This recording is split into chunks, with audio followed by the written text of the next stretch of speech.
আপনার এই প্রশ্নের উত্তরে আমরা আপনাকে যেটা বলতে চাই, হয়তো আপনি আপনার কোম্পানি থেকে যদি এখন চলে যান তাহলে কিন্তু আপনাকে অবৈধভাবে বিবেচনা করা হবে। আর অবৈধদের মালয়েশিয়াতে কিন্তু বর্তমান কিন্তু কাজের কোনো সুযোগ নেই।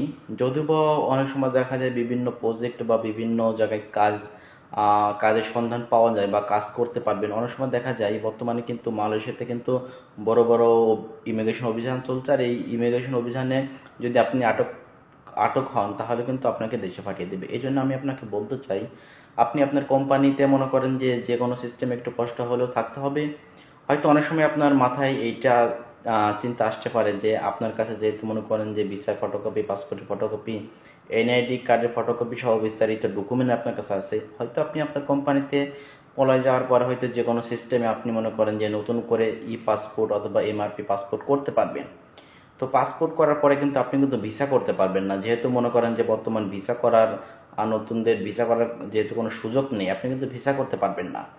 তো এখন মনে করেন যে আপনি সম্পূর্ণ নির্ভর করে আপনি আপনার উপর, আপনি অবশ্যই কি করবেন না করবেন এটা আপনি অবশ্যই ভেবে চিন্তা করবেন। কারণ মনে করেন যে আমি আপনাদেরকে পার্সোনালি যেটা সাজেস্ট করি, আপনি অথবা আপনারা যে যে কোম্পানিতে আছেন একটু কষ্ট হলেও, হয়তো অনেক সময় ওভারটাইম নেই অথবা অনেকে কাজ পাচ্ছেন না বা বিভিন্ন সমস্যায় আছেন, অবশ্যই আপনারা একটু চেষ্টা করবেন কিছুদিন, অথবা মনে করেন যে একটু ধৈর্য ধরে আপনারা আপনাদের কোম্পানিতেই থাকেন।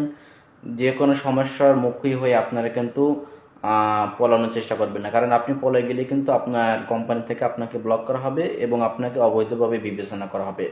আর আপনি যদি আপনার কোম্পানি থেকে একবার পালিয়ে যান তাহলে কিন্তু নেক্সট টাইম ফেরত আসলে কিন্তু আপনার কোম্পানি গ্রহণ নাও করতে পারে।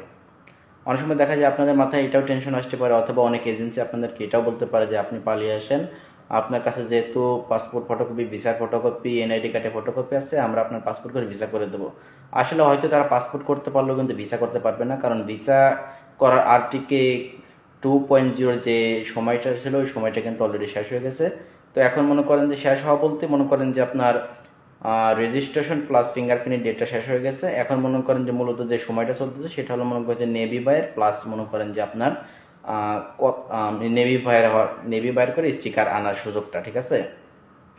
তো এখন মনে করেন যে অবশ্যই আপনাদের কোম্পানি থেকে পালানোর মোটেও চেষ্টা করবেন, আর পালাই গেলে আপনি কিন্তু অবৈধভাবে বিবেচনা হবেন, প্লাস অবৈধদের মালয়েশিয়াতে কিন্তু কোনো কোম্পানি কাজে গ্রহণ করবে না।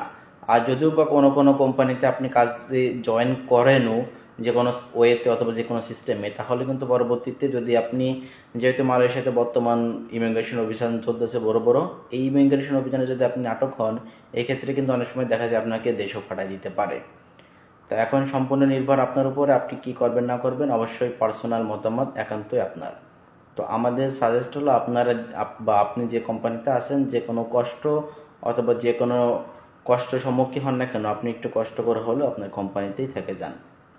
হয়তো মনে করেন যে বর্তমান হয়তো মালয়েশিয়াতে বেশি লোক কলিং বিষয় অথবা বিভিন্ন বিষয় আসার পর হয়তো মালয়েশিয়াতে এখন বর্তমান শ্রমিকের চাহিদা মনে করেন যে নেই বলতেই চলে, বুঝছেন, নেই বলতে চলে। এই জন্য মনে করেন যে হয়তো বিভিন্ন কোম্পানির কাজও বর্তমানে অনেক খুবই কম। এই জন্য হয়তো মনে করেন যে আপনারা বিভিন্ন সমস্যায় আছেন। আশা করা যে মনে করেন যে আর 2-1 মাসের ভিতরে কিন্তু এগুলো মনে করেন যে সমস্যার সমাধান হয়ে যাবে। এই জন্য অবশ্যই ধৈর্য ধরে আপনারা আপনাদের কোম্পানিতে থেকে যান। তো অবশ্যই আশা করি যে আপনি আপনার প্রশ্নের উত্তর পেয়ে গেছেন। ধন্যবাদ আজকের এই ভিডিওটি দেখার জন্য। ধন্যবাদ।